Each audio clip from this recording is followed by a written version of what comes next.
प्यारे देशवासियों, नमस्कार। आज मैं बहुत गंभीर मुद्दे पर आपके साथ चर्चा करना चाहूँगा और वो गंभीर मुद्दा है माननीय सर्वोच्च न्यायालय और महामहिम राष्ट्रपति का जो पद है, इसके बीच सरकार की गंदी नीति, घटिया नीति की वजह से जो एक टसल पैदा करने की कोशिश की गई थी। आपको ध्यान है, हमारे देश के इतिहास में राष्ट्रपति महोदया जो भी महामहिम राष्ट्रपति रहे हैं, उनकी तरफ से कभी माननीय सर्वोच्च न्यायालय को टोका नहीं गया है, कभी टोका नहीं गया है इस तरीके से। अब 14 सवाल महामहिम राष्ट्रपति महोदया ने भेजे थे सुप्रीम कोर्ट के पास। आपको ध्यान होगा, माननीय सर्वोच्च न्यायालय ने एक व्यवस्था दी थी राज्यपालों के लिए और राष्ट्रपति कार्यालय के लिए कि कोई भी जो बिल आता है, जैसे राज्य सरकार का राज्यपाल के पास जाएगा और केंद्र सरकार का महामहिम राष्ट्रपति के पास जाएगा, जो भी बिल आएगा 90 दिन से ज़्यादा उसको होल्ड पर नहीं रख सकते। एक ऐसी व्यवस्था दी थी। और वर्तमान जो सरकार है केवल साजिशों की सरकार है। मुझे कोई कहने में इसमें हर्ज नहीं है। जिस दिन से आए हैं उस दिन से साजिश कर रहे हैं, देश को नुकसान पहुंचा रहे हैं, देश के साथ मतलब आघात कर रहे हैं, देश के ऊपर आघात लगा रहे हैं लगातार।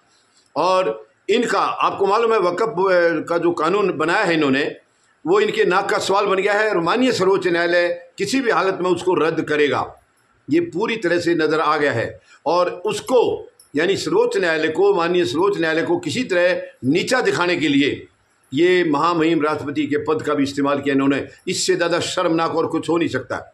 लेकिन देखिए ताजुब की बात, अब उनको मुंह की खानी पड़ी है। यानी महामहिम राष्ट्रपति ने जो 14 सवाल भेजे थे उनके जवाब दे दिए हैं माननीय सर्वोच्च न्यायालय ने।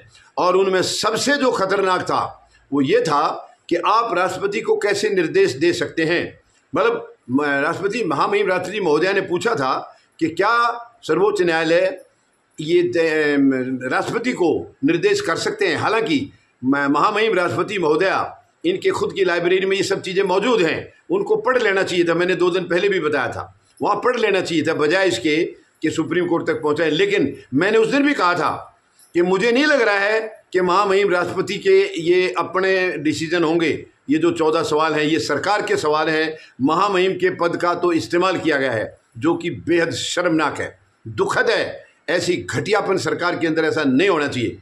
ये महामहिम राष्ट्रपति के पद को नीचा गिराने की कोशिश की जा रही है या माननीय सर्वोच्च न्यायालय को नीचा गिराने की कोशिश की जा रही है, क्योंकि वर्तमान सत्ता में जो लोग बैठे हैं वो समझते हैं कि उनसे बड़ा कोई है ही नहीं।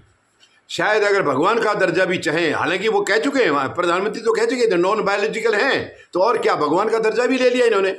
तो इससे ज़्यादा शर्मनाक सरकार, कभी गैर जिम्मेदार सरकार हमारी यहाँ रही नहीं है। ये दुखद है। और अब उसमें जो निर्देश दिए गए थे राज्यपाल और राष्ट्रपति के कार्यालय के लिए, वो निर्देश इसी सरकार के 2016 के नोटिफिकेशन के बारे में हैं। उन्होंने ये व्यवस्था दी थी, सरकार ने खुद नोटिफिकेशन जारी किया था कि ये व्यवस्था होनी चाहिए। उसी को बेस बना करके माननीय सर्वोच्च न्यायालय ने ये निर्देशन जारी किया था। अब क्या उनकी रह गई है, मुंह की खानी पड़ी है, यानी सरकार मुंह दिखाने लायक नहीं बची है। ये जो आदेश दिया है, अब किससे पूछेंगे महामहिम राष्ट्रपति महोदया, किससे पूछेंगे? जिन्होंने यानी गृह मंत्री ने सीक्रेट मीटिंग उनके साथ करके ये 14 सवाल भिजवाए थे, वही आखिर में दोषी हैं कि उन्होंने व्यवस्था दे रखी है। अब महामहिम किसको मुंह दिखाएंगे, क्या कहेंगे? देखिए, इतना गौरवान्वित पद है, देश का प्रथम नागरिक होता है महामहिम राष्ट्रपति, जो है प्रथम नागरिक, सर्वोच्च पद है।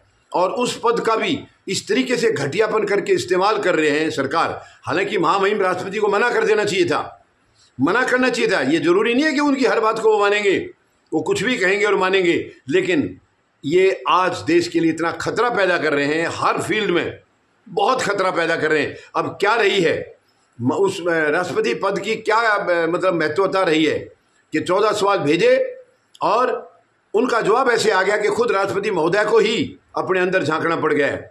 ये बहुत ही दुखद है, शर्मनाक है। ये कॉम्बिनेशन इस वक्त देश के लिए बहुत खतरे पैदा कर रहा है। ये देशवासियों को सोचना होगा, क्योंकि देश के मालिक हम सब हैं, ये देश के मालिक नहीं हैं। सत्ता में बैठे लोग देश के मालिक नहीं हैं, लेकिन ये बुरी तरह से बर्बाद करने पर तुले हुए हैं। देश को काफ़ी कर दिया है, आगे भी इसको जो बचा है उसको भी बर्बाद करने के लिए पूरी तरह से ये एकदम से तैनात। लेकिन हमें इनको रोकना होगा, हमें रोकना होगा इनको किसी भी हालत में, क्योंकि ये इस तरीके से भारत का दुनिया के अंदर इतने गर्व से नाम लिया जाता था।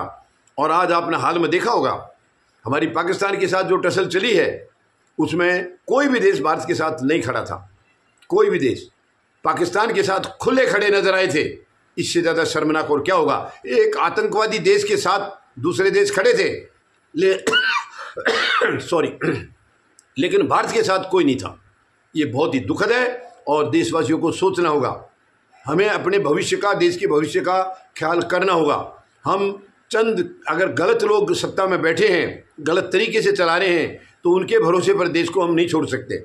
हमें सरकार से सवाल करने होंगे और सरकार को निर्देशित करना होगा कि हम देश के मालिक हैं, आप गलत तरीके से देश को नहीं चला सकते, आप देश को कमज़ोर नहीं कर सकते, साजिश देश के साथ नहीं कर सकते। उम्मीद है आप सब मेरी बात से सहमत होंगे। धन्यवाद। जय जवान, जय किसान, जय हिंद।